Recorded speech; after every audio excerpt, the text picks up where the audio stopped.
Pushpa two the rule movie release हो चुका है थिएटर में। और आप लोगों को पता ही है कि पुष्पा टू बॉक्स ऑफिस पर कितना छाप रही है, कितना तोड़म ताड़ कमाई कर रही है। पुष्पा टू के छापने के पीछे, पुष्पा टू के अच्छे खासे रिकॉर्ड तोड़ने के पीछे जो कारण है वो है acting, directing, writing, Allu Arjun का परफॉर्मेंस, बाकी कास्ट का भी परफॉर्मेंस। लेकिन हिंदी ऑडियंस, जो हिंदी ऑडियंस है, उनको अट्रैक्ट करने का जो मेन कारण था पुष्पा टू में, वो था वॉइस डबिंग।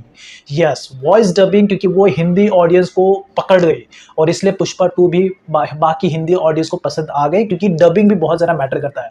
तो अगर आपको पता नहीं तो बता दो कि जो पुष्पा टू है उसमें जो वॉइस डबिंग किया था अल्लू अर्जुन का, जिसने, वो थे श्रेयास तलपड़े। यस, वो जो गोलमाल रिटर्न्स में थे, समझ गया ना? नहीं पता तो अभी हाँ, जब इंटरव्यू देखने वाले हैं श्रेयास तलपड़े का, देखते हैं कि उनका पुष्पा टू के पीछे जो उनको काम मिला है वॉइस डबिंग का, तो वो पूरा प्रोसेस क्या था, तो उनका पूरा इंटरव्यू आज हम देखने वाले हैं।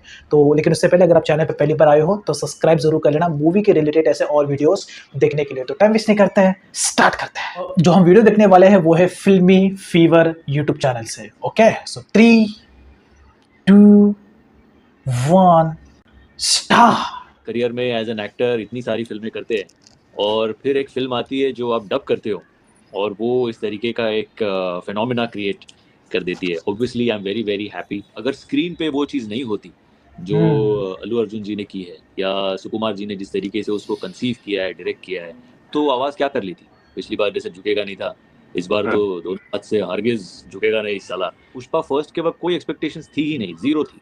जब उसकी सेकंड पार्ट की चर्चा चली तो ऑब्वियसली थोड़ा प्रेशर था। क्या कहूँ मैं भी, काफ़ी अनबिलीवेबल सी चीज़ है ये मेरे लिए भी। पुष्पा को नेशनल खिलाड़ी समझे क्या? इंटरनेशनल है। में आपका स्वागत है दोस्तों। अगर आप पुष्पराज, मैं झुकेगा नहीं साला, इस तरह का अगर आप डायलॉग बोल रहे हैं, अगर पुष्पा का फिनोमिना पूरे देश भर में, पूरी दुनिया भर में आप एंजॉय कर रहे हैं और आप देख रहे हैं, तो इस बात के लिए अगर सबसे ज्यादा श्रेय किसी को जाता है तो वो है one of the finest actors we have in Indian cinema and of course the best dubbing artist Shreyas Talpade ji, क्योंकि इन्होंने हिंदी में डबिंग की है और इस फिल्म ने तहलका मचा दिया है। इस वक्त खुद श्रेयस तलपड़े जी है मेरे साथ और आपको बता दूं, मैं बहुत ही ज्यादा एक्साइटेड था इनसे मिलने के लिए। आई एम डैम श्योर आप भी बहुत ही ज्यादा खुश हो रहे होंगे, एक्साइटेड हो रहे होंगे श्रेयस तलपड़े जी। पुष्पा टू के फेमस होने के बाद, सुनने के बाद तो बहुत बहुत इंटरेस्ट बढ़ गया आपका फिल्मी फीवर में। क्या कहेंगे, एक फिनोमेना क्रिएट हो चुका है। क्या कहूँ मैं भी, काफ़ी अनबिलीवेबल सी चीज़ है ये मेरे लिए भी। आप अपने करियर में एज एन एक्टर इतनी सारी फिल्में करते हैं और फिर एक फिल्म आती है जो आप डब करते हो और वो इस तरीके का एक फिनोमिना क्रिएट कर देती है। Obviously I am very very happy. जो लोगों से रिस्पांस मिल रहा है, जो प्यार मिल रहा है, जैसे आपने अभी कहा ना कि आपके करियर में आपने ऐसे कलेक्शंस और ऐसी क्रेज, ऐसे यूफोरिया नहीं देखा। मेरे भी करियर में मैंने एक डबिंग के लिए इतनी सराहना, इतना प्यार, इतना ओवरवेलमिंग रिस्पांस, इतना क्रेडिट मैंने नहीं देखा। सो मैं अपने ऑडियंस का, भगवान का तहे दिल से शुक्रिया अदा करना चाहता हूँ। मतलब मेरे पास अब सच पूछो तो शब्द कम पड़ जाएंगे लोगों का शुक्रिया अदा करते करते। So I am very very happy and extremely grateful. Right. साथ ही साथ हमने ये भी देखा कि इस फिल्म के जो मेकर्स है, खास तौर पर अल्लू अर्जुन सर की अगर मैं बात करूं, उन्होंने नॉर्दर्न एरिया में उन्होंने जिस हिसाब से फिल्म को प्रमोट किया, पटना में जाकर उन्होंने इस फिल्म को लॉन्च किया और वहां की जनता ने लाखों की तादाद में आकर फिल्म को प्यार दिया, सराहना किया। वो एक अलग चीज था। फिल्म रिलीज होने से पहले ही उसकी जो सुबुहार थी वो हमारी नजर में आ रही थी। क्या कहेंगे, जो स्ट्रेटजी थी फिल्म के मेकर्स की, जिस हिसाब से पटना जैसे क्षेत्र में आकर फिल्म को प्रमोट किया इन्होंने और जनता की जो नब्ज है शायद उसको भी पकड़ लिया था उन्होंने। जाहिर सी बात है, because last time as far as my knowledge goes and I could be wrong, but मुझे ऐसा लगता है कि हिंदी लैंग्वेज का बिजनेस बाकी लैंग्वेजेस से लास्ट टाइम भी ज़्यादा रहा था। एंड समवेयर दे फेल्ट कि जो नॉर्दर्न बेल्ट ने पुष्पा फ्रेंचाइज को जो प्यार दिया था, वो ऑब्वियसली दे फेल्ट कि they need to capitalise on that. They need to make sure कि वो सेम प्यार और उससे ज़्यादा हमें इस बार भी सेकेंड पार्ट के लिए मिले।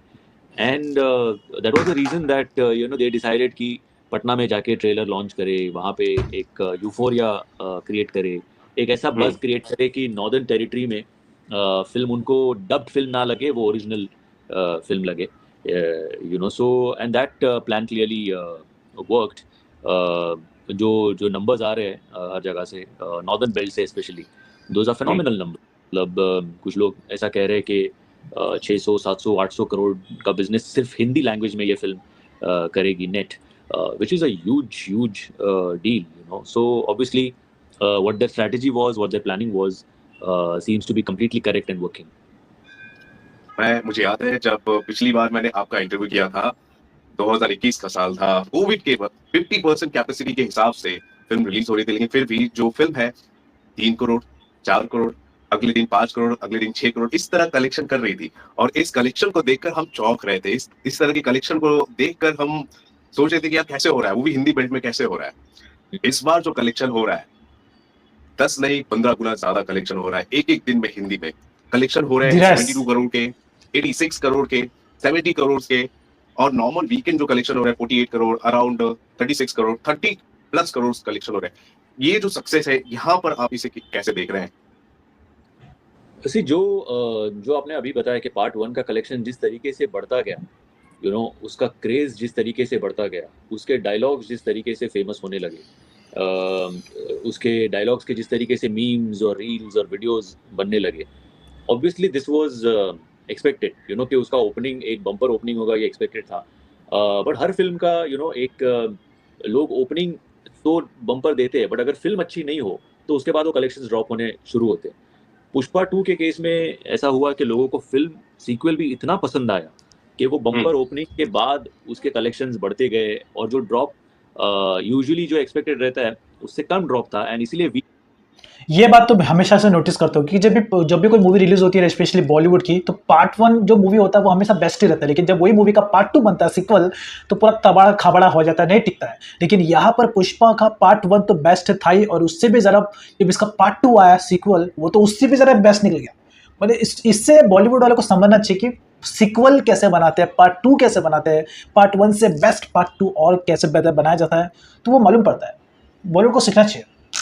These पे भी जो 40 करोड़, 50 करोड़, 47 करोड़ ये नंबर्स आ रहे हैं, that is because people loved the second part more than probably the first part, you know, कि जो एक्सपेक्ट कर रहे थे कि पुष्पा के राइज के बाद अब उसका रूल कैसे होगा, तो उनके एक्सपेक्टेशंस पे कहीं ना कहीं वो फिल्म खरी उतरी, एंड इसीलिए जो कलेक्शंस आ रहे हैं वो हमें वैसे दिखाई दे रहे हैं। मुझे याद है आपने पिछली बार कहा था कि जिस हिसाब से आपको इस फिल्म के लिए डब करने के लिए, अल्लू सर की आवाज बनने के लिए लाया गया था, वो अपने आप में एक कहानी है और हम सभी को पता है वो कहानी। लेकिन उसके बाद जब ये सेकंड पार्ट आप डब कर रहे होंगे, क्या आपको इसमें कुछ मुश्किलें आई भी, या फिर फ्लॉलेसली आपने, क्योंकि फर्स्ट पार्ट को आपने डब किया है तो उसको आपने कंटिन्यू किया है यहाँ पर? नहीं, मुश्किलें बेसिकली मुश्किलें तो नहीं कहूँगा मैं, बट चैलेंजेस डेफिनेटली रहते हैं कि एक तो बिकॉज आप जब फर्स्ट पार्ट करते हो तो ज़्यादा कुछ एक्सपेक्टेशंस नहीं रहती। एटलीस्ट पुष्पा फर्स्ट के वक्त कोई एक्सपेक्टेशंस थी ही नहीं, ज़ीरो थी, यू नो। तो हमने अपने तरीके से एक कोशिश की थी और वो कामयाब हो गई। जब उसकी सेकंड पार्ट की चर्चा चली तो ऑब्वियसली थोड़ा प्रेशर था कि फिल्म कैसे होगी, फिर उसको डबिंग कैसे करना चाहिए, फिर ये दोनों चीज़ें एक साथ आके लोगों को पसंद आएगी नहीं आएगी। तो and plus in terms of the characterisation, what I figured was कि फर्स्ट पार्ट में उनका राइज था, यू नो, तो ग्रेजुअली चीज़ें बदलती जाती है, चढ़ती जाती है। सेकंड पार्ट में ऑलरेडी उनका रूल है, तो उनकी बॉडी लैंग्वेज अलग है, उनका स्वैग अलग है, उनका कॉन्फिडेंस अलग है, एक गॉड लाइक स्टेचर उनके कैरेक्टर का है। अब वो अगर कैरेक्टर है तो उसकी आवाज़ फिर कैसे होनी चाहिए, आवाज़ में बदलाव कैसे होना चाहिए, ये हमारी भी यू नो ज़िंदगी में जब हम यू नो सक्सेसफुल होने लगते हैं या थोड़े पावर के पोजीशन में आते हैं, तो ऑटोमेटिक हम में भी कुछ चेंजेस आने शुरू हो जाते हैं, यू नो।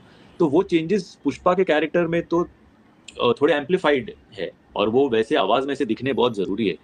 तो that is the reason we decided कि उसकी आवाज़ में थोड़ा और एक यू नो क्या कहते हैं, अथॉरिटी होनी ज़रूरी है। That is what we tried and luckily that worked. So challenge वही था कि ये जो चेंज ऑफ पर्सोना है उसको आवाज़ के ज़रिए हम कैसे इफेक्टिवली प्रेजेंट करें।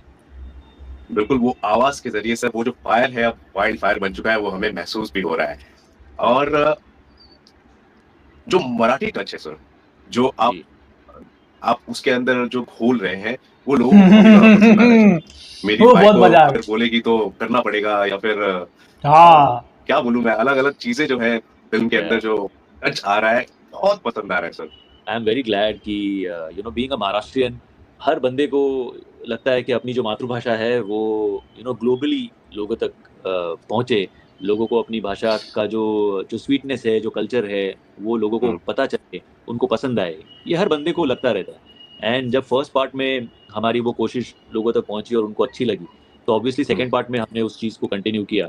एंड लाइक यू सेड कि आज जब वो शब्द, वो भाषा लोगों तक पहुंचते हैं, उनको अच्छा लगता है, वो यूज़ करते हैं अपने लिंगों में, यू नो, तो it is a very proud feeling, you know, it is a feeling of extreme pride, because somewhere you know every person, फिर वो अलग अलग क्षेत्र के हों, वो चाहते हैं कि अपनी मातृभाषा को हम यू नो ग्लोबली कैसे रिप्रेजेंट करें, कैसे पहुंचाएं। हमारे पास जो हमारा वेपन है, हमारा प्रोफेशन, उसके जरिए हम कोशिश करते हैं।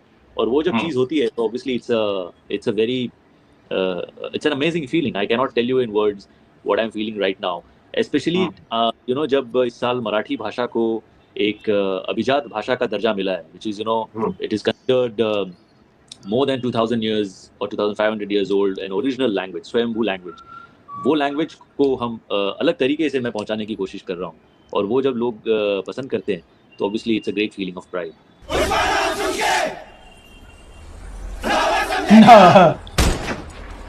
फायर है तू, वाइल्ड फायर है। इस फिल्म को लेकर जो प्यार था इतना ज्यादा बढ़ा वाइल्ड कि फायर है। हमारी गवर्नमेंट ने भी अल्लू अर्जुन सर को नेशनल अवार्ड से नवाजा। जिस एक्टर के लिए आपने सर डब किया है और इतना सराहना मिल रही है, उस पर नेशनल अवार्ड मिल जाए सर, वो फीलिंग कैसी होती है सर, आपके नजरिए से अगर मैं जानना चाहूँ। नहीं, it's a great feeling, see, because क्या है, आप यू नो कहीं ना कहीं आपको लगता है कि मतलब you you that that award belongs to me as well, you know, and not only me, जिन सारे एक्टर्स ने अलग अलग लैंग्वेजेस में वो फिल्म डब की है, जो जो सारे लोग इस फिल्म से जुड़े हुए हैं, ये अवार्ड हम्म, उन सभी, you know, not not only the voice actors but every technician, you know, hmm, जो director, producer, spot boy, lightman, हर एक बंदे ने जो फिल्म बनाने के लिए मेहनत की है, तो वो अवार्ड वो सबको बिलोंग करता है, you know. And I think right. It's a great feeling कि जब आपके बिल्कुल फिल्म बिल्कुल। के किसी किरदार को या फिल्म को या डायरेक्टर को जब अवार्ड मिलता है, एंड नेशनल अवार्ड जैसा अवार्ड मिलता है, यू नो, तो obviously every individual working on the film feels proud कि भाई ये मुझे मिला है, you know, that is the feeling that you get. So we are very happy जब उनको भी अवार्ड मिला था, तो everybody, I am sure every single person associated with the film had the same feeling. Sir film देखने के बाद है ना, बहुत सारे लोग है ना तारीफ कर रहे हैं एक चीज की, वो है हमारी फिल्मों में जो इंडिजिनस जो कल्चर होता है उसे भी दिखाया जा रहा है, उसे भी एम्फेसिस किया जा रहा है। खासतौर पर एक बहुत ही बढ़िया सीक्वेंस इसमें देखने को मिलता है, वो है जतरा का, और लोगों ने बहुत ही ज्यादा पसंद किया है। उस पर आप क्या कहेंगे? सी, क्या है, हम या मेरे ख्याल से human race, you know, globally आप कोई भी फिल्म देख लो, इमोशनल कनेक्ट जिसमें होता है वो फिल्म चलती है, ओके। तो और अगर अपने कल्चर का उसमें कुछ हिस्सा हो जो हम दिखाने हम्म, की कोशिश करें, कि जो शायद ज़्यादातर लोगों को पता नहीं है, ओके, और उन तक हम वो चीज़ें पहुंचाने की कोशिश करें, या किसी को पता भी हो, तो हम्म, वो कल्चर जब उनको फिल्मों में दिखता है कि we are desi people, we are very rooted people, हम कहीं भी चले जाए, कुछ भी कर ले। आप, छोटा सा एग्जाम्पल है, आप यूएस में भी चले जाए, किसी हम्म, बाहर की कंट्री में जो हमारा देसी बंदा बाहर रह रहा है, आप वहाँ चले जाए, सबसे पहली चीज़ वो बोलता है कि यार मैं ना अपने कंट्री को और उन चीज़ों को मिस कर रहा हूँ, ओके। तो we are still connected to our roots, और वो रूट्स की चीज़ें जब हमें पर्दे पर दिखाई देती है, तो ऑब्वियसली इट्स लाइक किसी आर्मी की या एयरफोर्स की या नेवी की ऐसी कोई फिल्म हो, और जब हमारा हम्म। देश जीतता है, विक्ट्री होती है, तो दैट फीलिंग ऑफ पेट्रियोटिज्म कि यार हम जीत गए, you know, I think it is a similar feeling where when you are connected to your roots, और वो चीज़ आपको जब पर्दे पे दिखती है, तो वो जो कनेक्ट है वो इतना स्ट्रांग होता है कि आप उस वक्त रोते भी हो, हंसते भी हो, पर you are with the character. And I think that is a plus point कि in our film, if that is there, then yes, the connect is stronger and people relate more with these elements. It is not rocket science, it is just hmm. heart to heart feeling that is there. पास वाली seat में देख रहा था, young लड़का है, मतलब 21 साल का, 18 साल का लड़का होगा। फैमिली का कोई सीन आ रहा है या फिर कोई अच्छे सीन आ रहे हैं, वहां पर वो हंस रहा है, खिलखिला रहा है। लास्ट का जो सीन आता है वहां पे वो आंखों से वो आंसू बार बार वो पोंछ रहा है, वो कनेक्ट था सर, एक्चुअली में कनेक्ट था। और यही बात है कि फिल्म चल रही है और जो आपने सारी बातें बोली है वो सभी को कन्वे हो रही है। क्या कहेंगे अब इस फिनोमिना के बारे में जो बन चुका है, ये इसे मैं डाइजेस्ट नहीं कर पा रहा हूँ। आई एम डैम श्योर सारे के सारे जो फैंस हैं वो भी 3 बार 4 बार 5 बार फिल्म देखने जा रहे हैं सर। मैं तो ऑलरेडी 3 बार देख नहीं, लिया, ये 3 बार तो मैंने देख लिया, चौथी बार वापस प्लान कर रहा हूँ। चीजें क्या कहते हैं, मतलब नियति का बहुत बड़ा हाथ होता है इन चीज़ों में। हम मेहनत तो करते हैं, हर कोई हर फिल्म के लिए मेहनत करता है, यू नो, बट कभी कभी कोई चीज़ चल जाती है, कभी कोई नहीं चलती। बट जब चीज़ कोई ऐसी चल जाती है तो मैं तो यही कहूँगा कि भगवान का लाख लाख शुक्र है, यू नो, कि वो सारी चीज़ें एक साथ आ गई और जुड़ गई और ये एक प्रोडक्ट हमने बनाया जो इस तरीके का एक फिनोमेना बन गया। ऐसे बार बार नहीं होता, यू नो।